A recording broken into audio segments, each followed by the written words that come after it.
you. James, in your country, South Africa, things are a little bit differently, but you have a government who is very much in support of cooperatives, I noted. Yeah. Can you share your views on that? Okay, I will do so.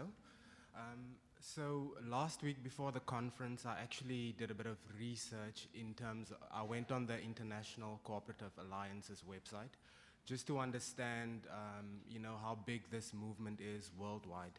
And just back to the Canadians, I've read that 4 out of every 10 Canadians are part of cooperatives, for example, and then 7 out of every 10 Quebecans are part of, 1 or 2 cooperatives. So if you go back to South Africa with its history, the legacy of colonialism and apartheid, etc., a large number of the population, so 40 million black people, are still, we haven't caught up economically, basically. Our current status quo in the country is that there's over 12 million people who are living in abject poverty.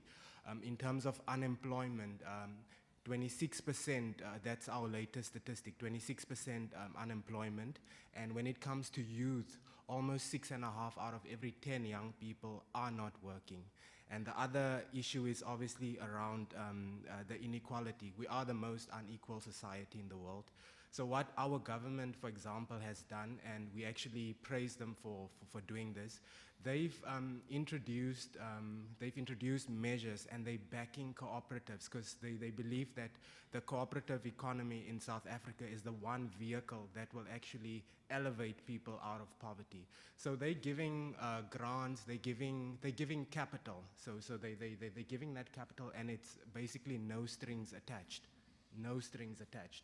All they want to know is that especially black women-owned cooperatives and youth cooperatives actually start flourishing so that people could be lifted out of poverty. So yeah, that's